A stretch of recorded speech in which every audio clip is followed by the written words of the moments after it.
So by shifting our focus to the colonial origins of the US national security state, my book attempts to situate US history within wider histories of empire and white supremacy, the forces that shaped racial capitalism around the world.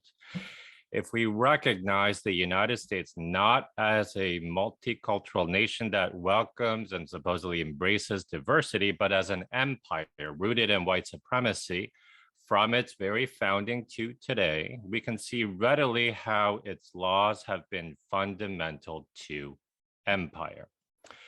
For instance, in my book, I do not present immigration restrictions as an affront to supposed US principles of inclusion and democracy.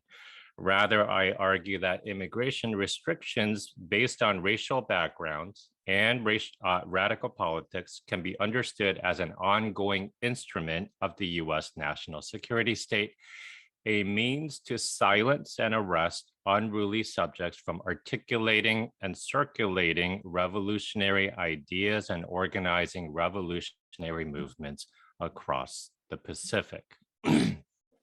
So concentrating on the politics of revolution and empire in the first 4 decades of the 20th century, my book traces the trans-Pacific formation of anti-colonial revolutionaries and seditious subjects who dared to confront and challenge the US empire.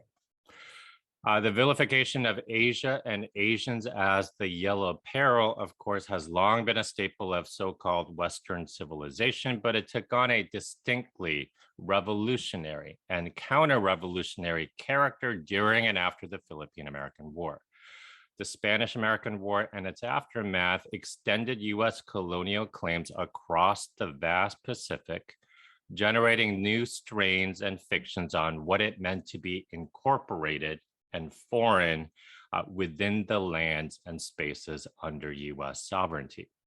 As peoples of the Philippines mobilized against the US empire, the critical pieces of the US security state, already in place, but nothing in scope to what it would become, began to propagate and proliferate across the Pacific. So agencies focusing on intelligence and surveillance and laws criminalizing sedition and immigration attempted to make US claims to sovereignty real, guarding against foes and threats from within and without. A barrage of laws on sedition, immigration, and naturalization targeting Asians and revolutionaries ensued, a convergence of racial prescriptions and political prohibitions epitomized by revolutionary Asians contesting the US empire. The overlapping regulation of race and politics eventually drove the US state to obsess over the trans-Pacific movements of revolutionary peoples, a heterogeneous mix of humanity homogenized over time as seditious and Pan-Asian. Especially after the Philippine-American War, growing numbers of peoples came face to face with the US state across the Pacific through its agents and agencies dispatched to secure empire under widening and tightening claims of national defense. The US state's expansion highlighted a particular historical moment when the idea of the nation state as a fundamental means to political freedom came to be entrenched on a global scale.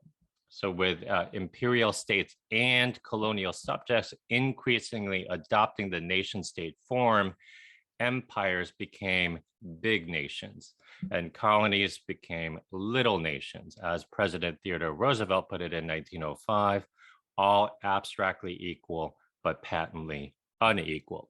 And in our current moment, the preferred terms are wealthy nations and poor nations, but it's not really ever discussed how they became wealthy or poor. It's so utterly stupid and maddening.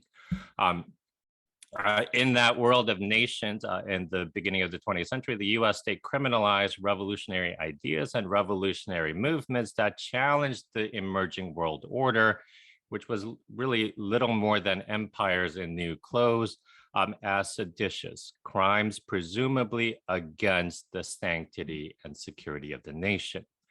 Laws restricting and prohibiting immigration and naturalization and facilitating deportation and repatriation inscribe the same logic. Those with seditious ideas and seditious plots had to be kept out and kicked out of the nation. That is, laws on sedition and immigration naturalized the US empire by classifying those resisting empire as seditious, criminal, and alien. Now, I know that we've heard the term sedition in a very different context over the last year and a half, but the most recent iteration is, if anything, an aberration, because sedition, I argue, or I would suggest, is a term that has not been a term applied historically to right-wing fascists. And I suspect that usage will come to an end pretty soon. Historically, those who have been condemned and criminalized as seditious were those struggling against white supremacy and empire. Just to give you a quick example, in the Philippines, Filipino revolutionaries who at one time thought that the United States could be an ally against the Spanish Empire refused to submit to a new colonial master. No matter how many Filipinos US forces killed during the Philippine-American War, or because of the high death toll, those struggling for Philippine independence refused to surrender. To contain the unruly masses in the Philippines, the US Philippine Commission decreed in 1901 the Sedition Act, which prohibited, quote, any person to advocate orally or by writing or printing or by like methods the independence of the Philippines Islands or their separation from the United States, either by peaceful or forcible means. So expressing any kind of anti-colonial thought marked you as seditious, a criminal. Sedition has been a legal and political category that has been all about securing empire. In the first half of the 20th century, officials within the US military, the US intelligence network, and the US immigration system began targeting anti-colonial revolutionaries across the Pacific, in particular because of their suspected affiliations with radical movements radiating from Europe, namely anarchism and then communism, and with presumed associations with Imperial Japan. Between the Philippine-American War and World War II, Japan came to represent contradictory possibilities, at once a menace to white supremacy and an exemplar of a rising empire.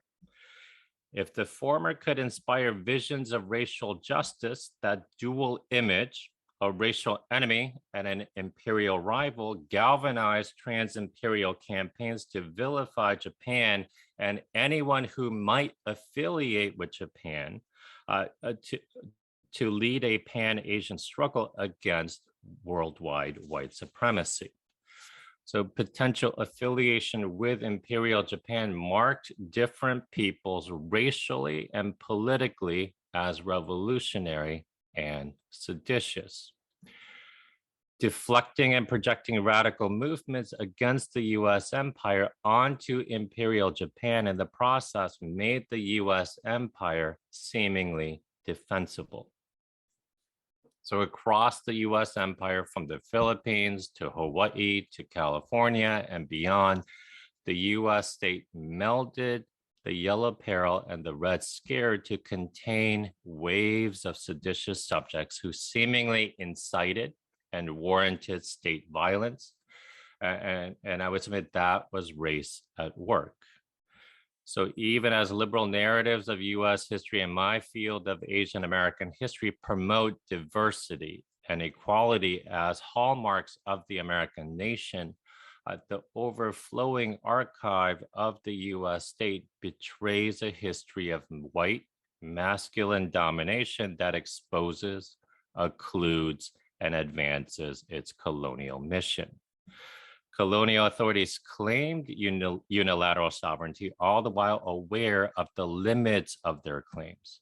the archival records of a budding trans-Pacific security apparatus documented in great detail U.S. officials' claims to state authority over peoples who unnervingly resisted that authority.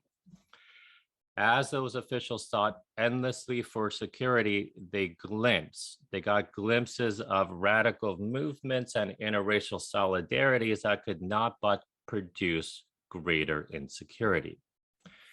And that was, and still is, the circular logic of national security, a nebulous and a ridiculous conceit that signified more than anything else racial anxieties and imperial insecurities. So to weed out those threats generating insecurity and anxiety was the work of the US state, which has since become an unparalleled behemoth, subjecting racialized and radical peoples around the world who have been demonized and criminalized over the last century as anarchists, communists, gooks, terrorists, to unrelenting violence, all in the name of national security. That is the United States, the US empire in the past and in the present. And in a nutshell, that is what my book ultimately tries to uncover and critique.